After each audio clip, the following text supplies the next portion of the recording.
Hi guys, welcome back to my channel. Today I'll be showing you guys how to make Guyanese plait bread. So what you'll need for this recipe, you're gonna need some all-purpose flour, you're gonna need some warm water, you're gonna need some yeast, some butter, a little bit of salt, as well as some sugar. Now you can use brown or white, whatever your preference is. So let's get started, guys.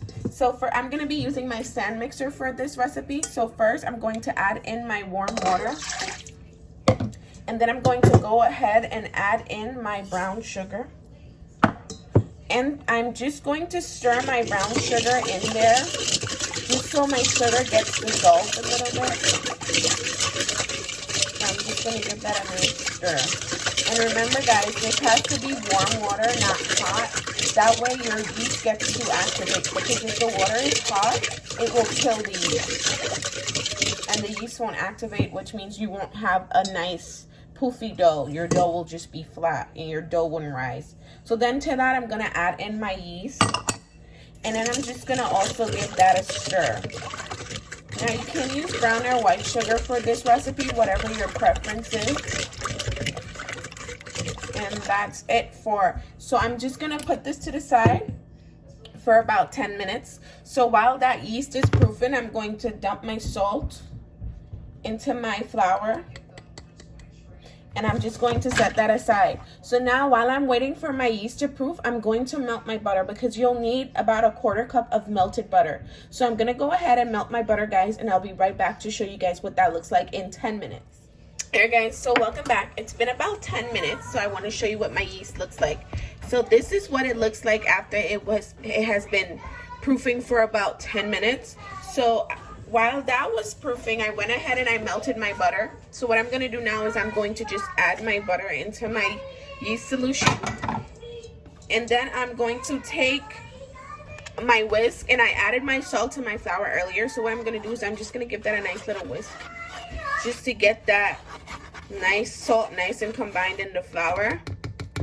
And then I am going to pour my flour mixture into into the yeast and the butter.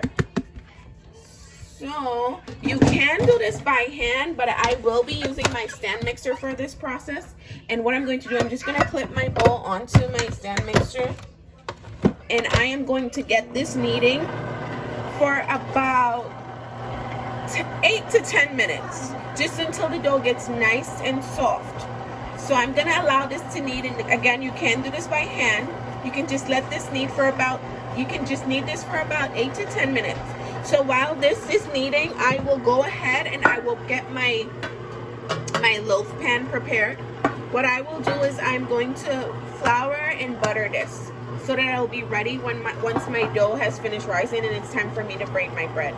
So I'll see you guys in about 8 minutes, just so I can show you what that dough will look like after it has been finished kneading. Hi guys, so welcome back. So it's been about 10 minutes since my dough has been kneading. So I want to show you what that looks like. I did not add any flour. I just allowed the exact amount of flour to knead. So what I am going to do now, as you can see, it's still a little bit sticky, but it's soft. So I'm going to wash my hands, and I am going to dust my hands with a little bit of flour. And I am going to roll my dough out into a nice ball.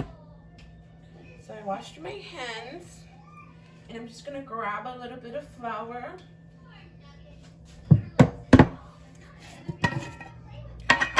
And I'm just going to dust my hands with it, so I will be able to pick that dough up. I don't want to add too much.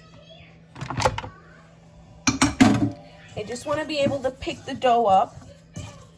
So I want my hands to have enough flour for me to do that.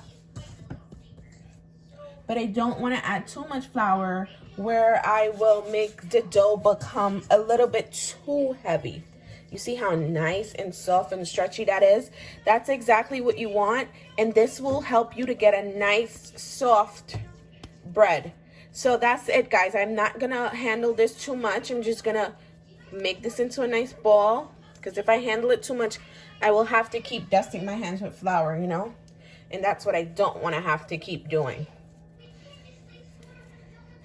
Just a little sticky, but that's okay.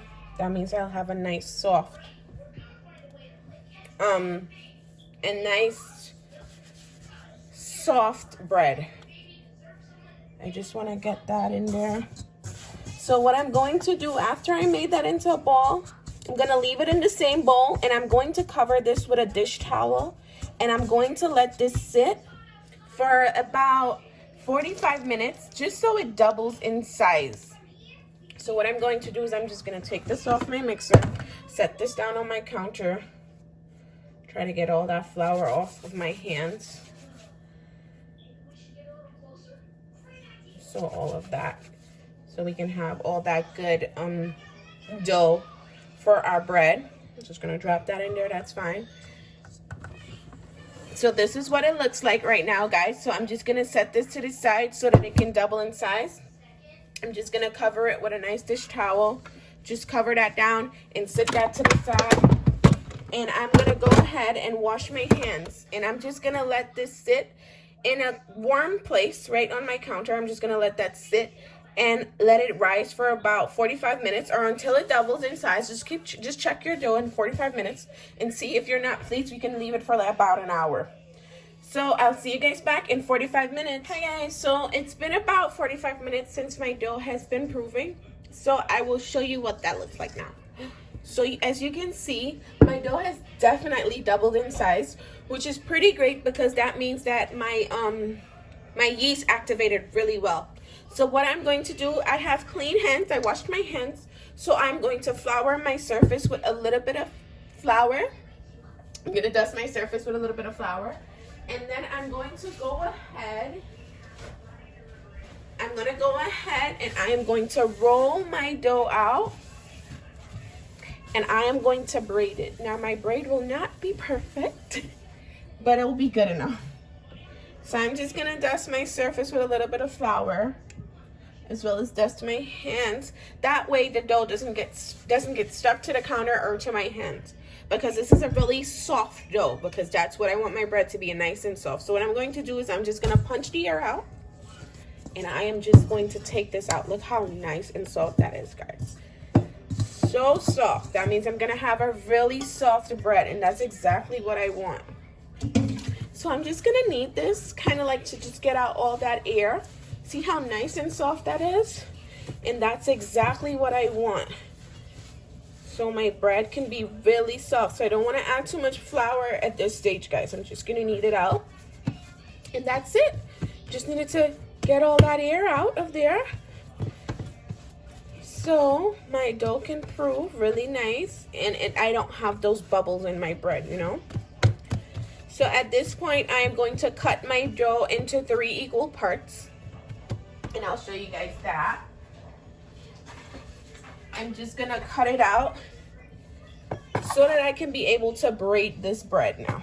I might need to dust my hands with a little bit more flour, because like I said, this dough is so nice and soft that it's kind of sticky, but I'm not worried about it being sticky. I would be worried if it wasn't sticky, you know. Dust my hands, and I'm going to take each piece of this and I'm just gonna roll it out into a log.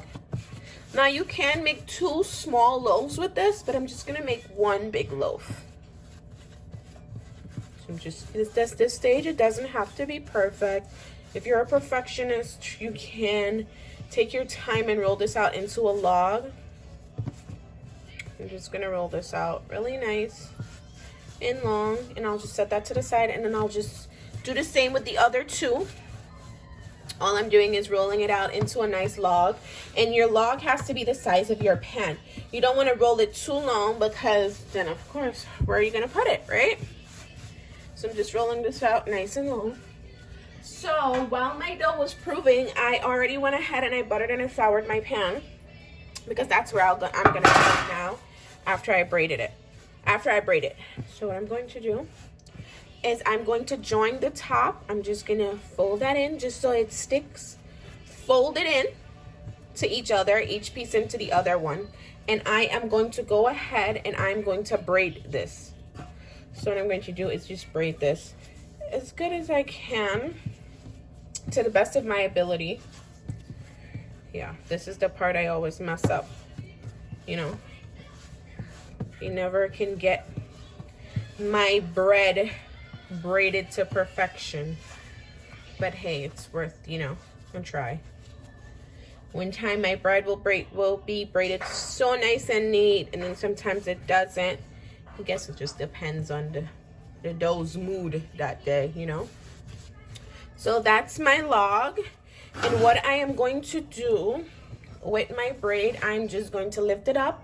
I'm going to sit it inside of my pan, and I'm going to take that same dish towel and I'm going to cover this, and I'm going to let this sit for about 35 minutes. Now, while this is proven, you might want to go ahead and preheat your oven to 375 degrees so that when this is finished doubling in size for the second time, your oven will be ready. So I'll see you guys in 35 minutes. Hey guys, so welcome back. So it's been about 35 minutes, so I want to show you what my bread looks like now. So as you can see, of course, it has doubled in size. Now I'm going to stick this in the oven at 375 degrees for about 30 minutes.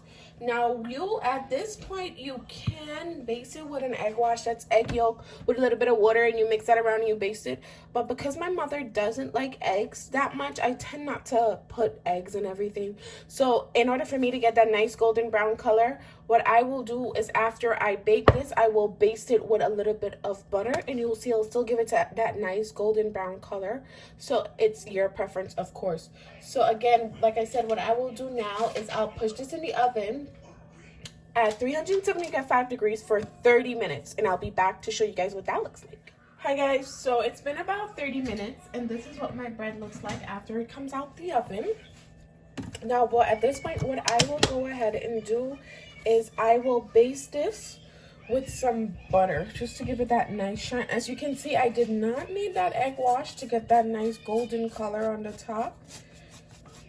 So what I'm going to do is just baste this with some butter just to get that nice shine to it. I'm just going to use my regular pastry brush, and I am just going to baste that. And there you have it, guys. And this is Guyanese plait bread, the way I make mine. Now, like I said, this might be too big for you, so you can split this dough into two, but the preference is yours. And there it is, guys, Guyanese plait bread. Now, I hope you enjoyed my video.